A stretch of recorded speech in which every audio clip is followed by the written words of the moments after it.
and we're on a relatively tight schedule. We have our elected officials with us. We want to move in and out. We're going to do our ribbon cutting right next door in just a couple of minutes. It's with immense pleasure and excitement that we gather here today to celebrate the grand opening of the Center of Excellence in Cybersecurity Education here at Brookdale Community College. This moment marks a significant milestone in our commitment to providing cutting-edge education in a field that is vital for our present and for our future.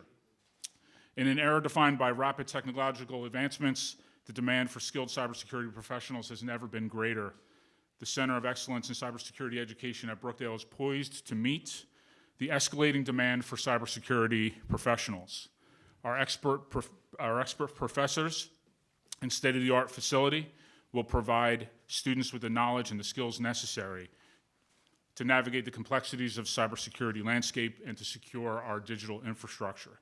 As we cut the ribbon today, let it symbolize the opening of not just the physical doors of this building, but also the doors of endless possibilities for our students and for our broader community. Thank you for joining us for this momentous occasion. Let us embark on this exciting journey of cybersecurity education together. And allow me to introduce the presence of some distinguished guests that we have with us today. Congressman Chris Smith.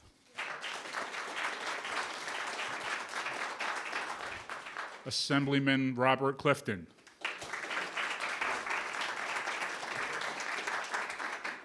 Assemblyman Jerry Scharfenberger.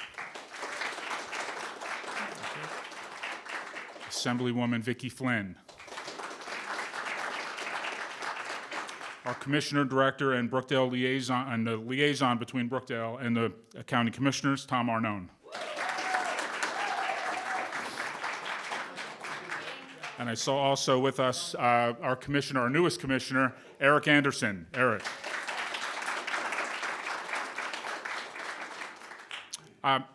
Our County Administrator, Terry O'Connor, I'm not sure if she was able to make it. She couldn't make it. I'm sorry about that. Our Vice Chair of the Brookdale Community College Board of Trustees, Barbara Hall.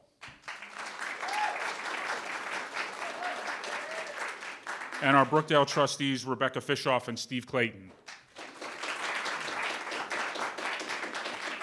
And before I invite Congressman Smith to come up and say a few words, I just wanted to say a very quick thank you to some people who we wouldn't be here if it wasn't for the presence of our congressman, but also for the work that our county constantly is doing and our Board of Trustees is constantly doing for us. But I want to thank Teresa Manfreda Foley, and hold your applause until I get through the whole group because there are a lot of people really to thank. Teresa Manfreda Foley, Helen Laurie, Jimmy Episcopa, Mike Naparlo, and Michelle Brannigan for all the facilities work that has gone into the development of this site. To George Satirian and his team for assistance with technology, Nil Under and her team, Nate Zerby and his team for setting up the ribbon cutting, to Laura Kesani, who I did see. Where's Laura? Laura Kesani, who helped us, who developed the grant for this program. We wouldn't be here without this, without Laura. For Ellen Burke and Ed Johnson for the grant and advocacy work. And of course, to the great Professor Michael Kesani, whose vision, we are sitting in his vision right now. Thank you, Professor. So without any further ado, I'd like to invite our Congressman, Chris Smith, to please come to the podium and address the group. Thank you. Thanks so much, Dr. Stout, thank you. Dr. Stout, thank you so very much for that very, very kind introduction, but more importantly, what a great historic day for Brookdale Community College. And thank you for your leadership. It's extraordinary. And of course, Director Arnone, you guys working together as well as with a tremendous faculty and staff, twice now named the best college, community college in the state of New Jersey. So this is a world-class institution. And that doesn't happen by accident. It happens because of your vision, your tenacity, and of course, the quality education you are providing to our students. So thank you, and Director Arnone, you guys provide the resources and make this possible, you and the commissioners. Thank you for that as well. You're always there, always first and foremost, putting the students first. So just thank you so much. And Professor K. Sonny, thank you. There would be no ribbon cutting without your leadership on this, without your vision as well. We know cybersecurity is increasingly, the concerns are growing, I think, exponentially, both from security as well as privacy concerns. Way back in 2006 and 2007, I was hit with a cyber attack by the People's Republic of China. They hit my computers. They stole everything on the computers, including dissidents' names, people with whom we were in contact with underground in the PRC, and a number of proposals that I was working on to try to combat their egregious human rights abuses. They did it again in 2007. I held really a landmark hearing on how Google, Cisco, Yahoo, and Microsoft were enabling the dictatorship. It was the longest hearing I've ever held, 8 hours, helping them do surveillance, helping them to do censorship.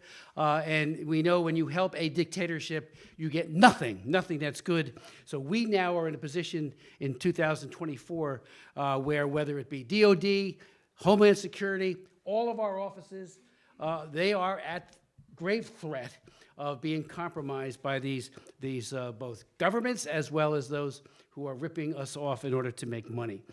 It is really a great privilege to have offered the amendment, the legislation, to provide $439 million, a federal government commitment to augment the other monies that were coming in from the state and local, the county.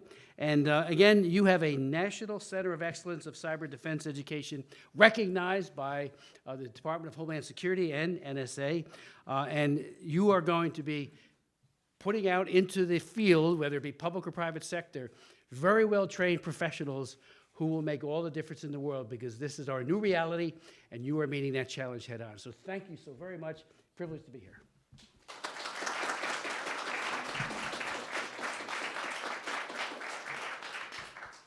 As the Congressman mentioned, we requested $440,000 in congressional community project funding. And the Congressman went to bat for us, and it was as a result of his advocacy, we were able to cover the college's match on a state grant that helped us to build this facility. So if it wasn't for the Congressman's advocacy, we certainly wouldn't be here. So thank you so much, Congressman, not only for your presence, but for always being a champion for Brookdale Community College. Speaking of champions for Brookdale, our County Commissioner Director and liaison to Brookdale is always fighting for Brookdale and is always here, is always a friend of the institution.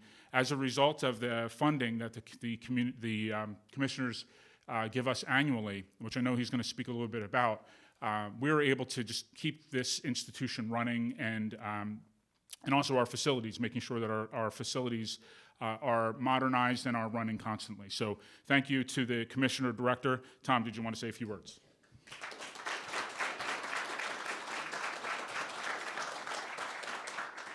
So thank you, President. On behalf of myself and Eric and the rest of our fellow commissioners, the first thing and the foremost, most importantly, is I want to thank Dave and all of your staff, because I cannot tell you how fortunate we are here in Monmouth County to have such a great working relationship with each and every one of them, and of course of our Board of Trustees too.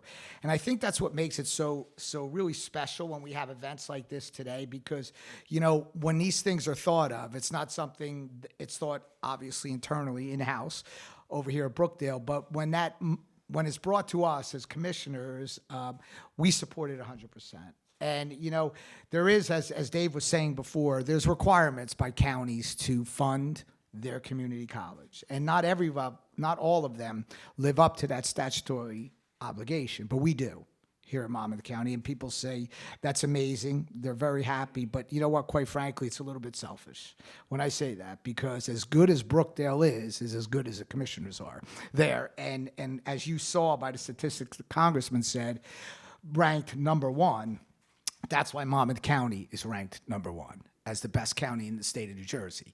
And, it's a credit that, yes, we tout all the time, but truth of the matter, it's the boots on the ground that you see here today, and the creative, the innovative type of thinking for stuff that's very important right now, and cybersecurity obviously is one of those items that are there. And, our goal as commissioners, and we say that all of us, are to be directors directors of all the great things that we have here in Monmouth County. And, obviously we stand in a building and on a campus of the best. And we will continue. And Dave knows that. And, we all have liaisons, as Dave kept saying there, as liaison to the board here or to the college, Brookdale, is something that I'm very proud of because I watch the partnerships and, as I said before, the creativity that you guys are doing, thinking out of the box there, and it's amazing. And it's something that we and Monmouth County should be so proud of, but it's each and everybody else in this room that makes that happen. And I know, and I sit here and to each and every one of you and know that the 5 commissioners of us are 100 supportive of any great programs like we are seeing today to be supported. And whether it's just the actual support or the financial support, which we do in our Chapter 12 funding, as Dave also brought up. Chapter 12 funding is funding that we allow every year up and above the statutory obligation, and we will continue to match that every year. It's something that we know these things cannot happen unless we offer those. So for everybody in this room that's part of Brookdale, we thank you. And we thank you for what you're doing for the young adults here in Monmouth County, what you're doing with the employment of people here in Monmouth County, and then just doing the right thing as a community college. So thank you and good luck, and we're always there for you.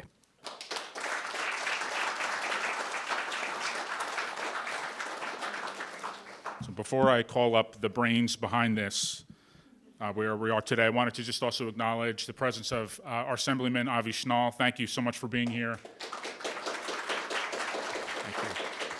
And also, we have a representative from Senator Gopal's office, Ms. Santiago. Thank you for being here as well.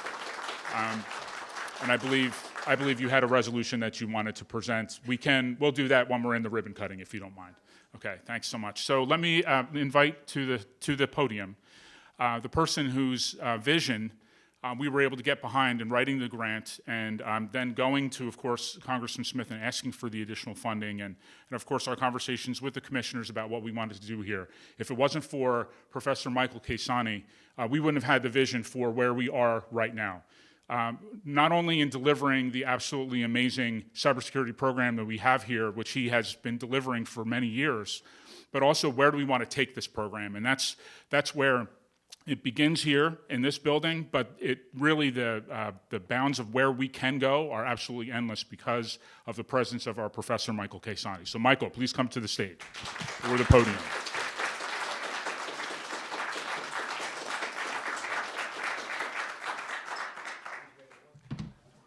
All right. I was in Texas this weekend, and David emailed me and said, "We need you to say a few words." So I thought of something on the plane. But again, let me just sort of give you the history of how we got here. So I'm a mechanical engineer by training, and so I was hired to teach engineering in about 2000. All the schools wanted to become Cisco academies, so I was selected to go for Cisco training and transition to Cisco Academy training, and from there became a security faculty member. So I've been doing that now for probably 24 years. And my vision here was for us to sort of become the destination place for cybersecurity, so a hub for the state of New Jersey and even regionally. So part of the grant monies that we were able to get were to expand our virtual lab environment. And if you stay for the demo, I'll show that to you. But the virtual lab environment is web-based. It's available 24/7 to students, and they can do labs in their web browser anywhere, anytime. And so they can practice the skills. It's a closed environment, so it's safe. They're not going to affect their home network. They're not going to affect the college network. And we've increased our capacity to 288 concurrent users. And so right now I have 57 high schools throughout the state that are using the virtual lab environment. And so now we're talking about coming up with some sort of dual enrollment. So now if I can get 5 students from all of those 57, I'm going to have 250 new students. students. So that's one of my goals, is to become a regional presence for this. I've got Rider University is using it, County College of Morris, so a lot of partners here, because just they don't have the capacity that we have. So we're becoming that regional hub. We have done a virtual reality project where we built a 3-story building in virtual reality that the students can explore with the headsets and the gear, and they can learn about cybersecurity careers. Because again, it's not enough to train them in the skills, but they also need to, what are the opportunities? What are the job roles? What skills do I need? What certifications? What education? So we've got a project with a New Jersey company working on that. We're also doing a lot with artificial intelligence as well. So we've got a prototype of an avatar in AI that knows cybersecurity, and you basically are the interviewee. So you go in, and they've been trained about a particular job role, and you're going in and interviewing for this position. So it's a safe space for students to practice interviewing before they ever get in front of a real person. So we have a ton of different things going on. I had lunch with an old friend a couple weeks ago, and she asked me, how many jobs do you have? And so I started ticking off the things that we're working on, and she questioned how I did it all. And I was going to tell David that, I have carpal tunnel now, so I'm working my hand off for David. But again, we got a lot, and so I'm also the lead. There's an NSA-sponsored national competition, and I'm the lead for the New Jersey region, so encouraging schools to participate. So one of the ways to get students into this is cybersecurity competitions, where they get into a competition, they learn skills outside of the classroom in a fun environment, engaging environment, and I specifically picked this one to be involved with because it's a shallow on-ramp. It's not going to scare students away. There's scaffolding to help the students if they feel overwhelmed. So a lot of the competitions in cybersecurity, there's some NSA sponsors a cryptographic challenge that after the first challenge, it's like blows you away. So it's like nobody wants to participate. So this is one that keeps them engaged, keeps them coming, and they see that they can do this, and this is a role for them, and then they can get more involved in our classes. And these classrooms, if you can walk around, you'll see there's 2 identical classrooms with 25 computers, 4 85-inch screens. I was watching the Super Bowl on my at an airport on a screen from a bar, but here I would love to have one of those 85-inch TVs at home. But there's 4 of those in the classroom, and it's basically the classrooms are set up so that I can teach anything. We can teach anything on the 2 screens in front. We can have a confidence screen in the back so you can see what you're teaching. You don't have to keep turning your head and craning back to see what you're teaching.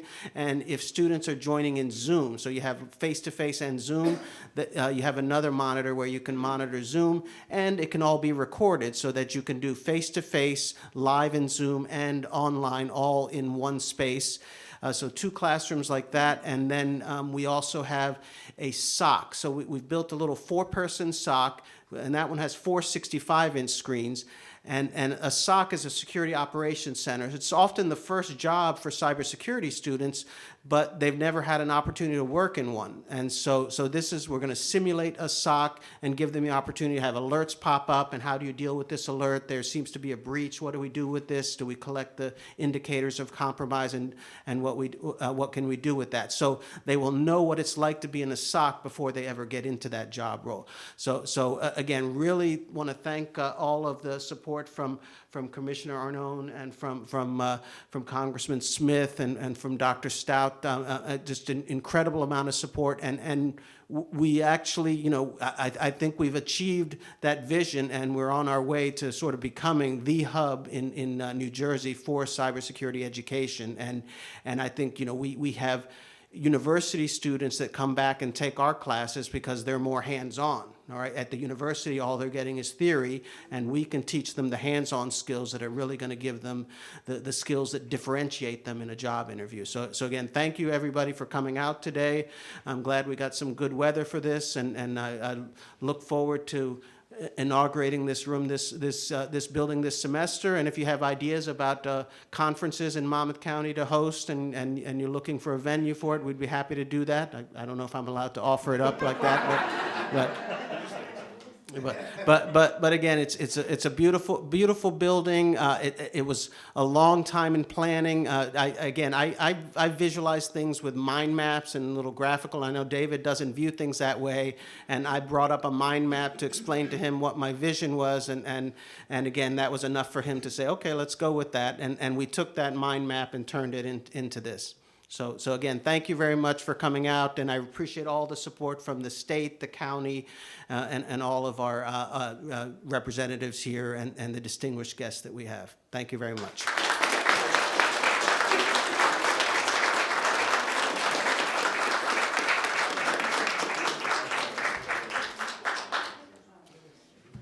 Professor Kesani, whenever I have a chance to meet with Professor Kesani, my IQ temporarily goes up about 20 points. It doesn't last long. As soon as he leaves, that fades. And also, as a result of the work that Professor Kesani has done here, we are one of two designated by the NSF as a center of excellence in cybersecurity education here in New Jersey. So thank you, Michael, for all the work that you've done advancing cybersecurity here in our state. I'm going to take this opportunity just once again to thank everybody for being here. Thank you, all of our elected officials, for all of the work that you do constantly to help us, to give us the resources that we need. We would not be able to do this if it wasn't for the support of our elected officials and also of our Board of Trustees. Thank you. I'm going to pause so that we can go next door. We'll do the ribbon cutting, and then you'll have the opportunity to walk around and enjoy the building. Thanks, everyone, for being here.